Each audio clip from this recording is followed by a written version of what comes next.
ಬೆಳಪು ಗ್ರಾಮ ಪಂಚಾಯತ್ ವ್ಯಾಪ್ತಿಯಲ್ಲಿ ಕಳೆದ 5 ವರ್ಷಗಳ ಅವಧಿಯಲ್ಲಿ ಸುಮಾರು 480 ಕೋಟಿ ರೂಪಾಯಿ ವೆಚ್ಚದ ವಿವಿಧ ಅಭಿವೃದ್ಧಿ ಯೋಜನೆಗಳನ್ನು ಅನುಷ್ಠಾನಗೊಳಿಸಲಾಗಿದೆ ಅಂತ ಗ್ರಾಮ ಪಂಚಾಯತ್ ಅಧ್ಯಕ್ಷ ದೇವಿ ಪ್ರಸಾದ್ ಶೆಟ್ಟಿ ಹೇಳಿದ್ದಾರೆ. ಬೆಳಪು ಗ್ರಾಮ ಪಂಚಾಯತ್ನಲ್ಲಿ ಸುದ್ದಿಗೋಷ್ಠಿ ನಡೆಸಿ ಮಾತನಾಡಿದ ಅವರು, ಬೆಳಪು ಗ್ರಾಮದಲ್ಲಿ ಶೈಕ್ಷಣಿಕ, ಕೈಗಾರಿಕೆ ಮತ್ತು ಪ್ರವಾಸೋದ್ಯಮಕ್ಕೆ ಒತ್ತು ನೀಡಲಾಗಿದ್ದು, ಈ ಮೂಲಕ ರಾಜ್ಯ, ರಾಷ್ಟ್ರ ಮತ್ತು ಅಂತಾರಾಷ್ಟ್ರೀಯ ಮಟ್ಟದಲ್ಲೂ ಬೆಳಪು ಗ್ರಾಮದ ಕೀರ್ತಿ ಪಸರಿಸುವಂತಾಗಿದೆ ಅಂತ ಹೇಳಿದರು. ಬೆಳಪು ಗ್ರಾಮವು ಅಭಿವೃದ್ಧಿಯಲ್ಲಿ ರಾಜ್ಯ, ರಾಷ್ಟ್ರಕ್ಕೆ ಮಾದರಿಯಾಗಿದ್ದು, ಇದಕ್ಕೆ ಗ್ರಾಮಸ್ಥರು ನೀಡಿದ ಅಧಿಕಾರದ ಬಲ ಮತ್ತು ಸ್ಫೂರ್ತಿಯೇ ಮುಖ್ಯ ಕಾರಣವಾಗಿದೆ ಅಂತ ಹೇಳಿದರು. ಏನೆಲ್ಲ ಧಾರ್ಮಿಕ ಏನೆಲ್ಲ ಸಂಘ ಸಂಸ್ಥೆಗಳಿದೆ, ಅದರ ಸಮಗ್ರವಾದಂತಹ ಅಭಿವೃದ್ಧಿಗೂ ಕೂಡ ವಿಶೇಷವಾದಂತಹ ಅನುದಾನವನ್ನು ತರಿಸುವಂತ ಕೆಲಸವನ್ನು ಕೂಡ ಮಾಡಿದೆ. ಈ ಬೆಳಪು ಗ್ರಾಮ ಸಾಮರಸ್ಯಕ್ಕೆ ಹೆಚ್ಚು ಒತ್ತು ನೀಡಿದಂತಹ ಗ್ರಾಮ. ಎಲ್ಲ ಜಾತಿ ಮತ ಭೇದವನ್ನು ಮರೆತು ಎಲ್ಲ ಜಾತಿಯವರು ಬೆರೆತು ಅಭಿವೃದ್ಧಿಗೆ ನಮಗೆ ಸಹಕಾರ ಮಾಡಿದ್ದಾರೆ. ನಾವು ಇಷ್ಟೆಲ್ಲ ಅಭಿವೃದ್ಧಿ ಮಾಡಬೇಕಾದ್ರೆ ನಮಗೆ ಸ್ಫೂರ್ತಿ ಕೊಟ್ಟಿರುವುದು ಇಲ್ಲಿನ ಗ್ರಾಮಸ್ಥರು.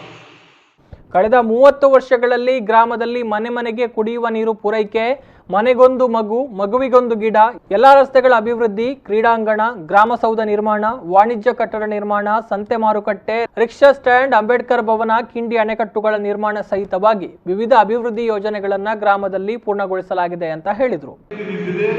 ಆದಷ್ಟು ಶೀಘ್ರ ಇಲ್ಲಿ ಸಂಶೋಧನೆ, ಕೆಜಿಯಿಂದ ಪಿಜಿವರೆಗಿನ ಶಿಕ್ಷಣ ಸಂಸ್ಥೆಗಳನ್ನು ಹುಟ್ಟುಹಾಕುವಂತ ಯೋಜನೆಗೆ ಈಗಾಗಲೇ ಹಸಿರು ನಿಶಾನೆ ದೊರಕಿದೆ. ಇದರೊಂದಿಗೆ ಸರ್ಕಾರಿ ಪಾಲಿಟೆಕ್ನಿಕ್ ಕಾಲೇಜ್ ನಮ್ಮ ಜಿಲ್ಲೆಯಲ್ಲಿ ಒಂದು ಮಣಿಪಾಲದಲ್ಲಿದೆ, ಮತ್ತೊಂದು ದಕ್ಷಿಣ ಕನ್ನಡ ಜಿಲ್ಲೆಯ ಮಂಗಳೂರಲ್ಲಿದೆ. ಇದರ ಮಧ್ಯದಲ್ಲಿ ಬೆಳಪು ಗ್ರಾಮದಲ್ಲಿ ತಾಂತ್ರಿಕ ವಿದ್ಯಾಲಯ ಮಾಡಬೇಕು, ಗ್ರಾಮೀಣ ಭಾಗದ ವಿದ್ಯಾರ್ಥಿಗಳಿಗೆ ಒಳ್ಳೆಯ ಮೌಲ್ಯಾಧಾರಿತ ವಿದ್ಯಾಭ್ಯಾಸ ಒದಗಿಸಬೇಕು ಎಂಬ ಉದ್ದೇಶದೊಂದಿಗೆ ನಾವು ಪಾಲಿಟೆಕ್ನಿಕ್ ಕಾಲೇಜನ್ನು ಬರುವ ಶೈಕ್ಷಣಿಕ ವರ್ಷದಲ್ಲಿ ಪ್ರಾರಂಭ ಮಾಡಲಿಕ್ಕೆ ಎಲ್ಲ ಅಂತಿಮ ಹಂತದ ಕಾಮಗಾರಿ 10 ಕೋಟಿ ರೂಪಾಯಿ ವೆಚ್ಚದಲ್ಲಿ ಮುಗಿದಿದೆ. ಅದರೊಂದಿಗೆ ನಮಗೆ ಒಂದು ದೊಡ್ಡ ಉದ್ದೇಶ ಇಲ್ಲಿ ಕೈಗಾರಿಕಾ ಪಾರ್ಕ್ ಆಗಬೇಕು.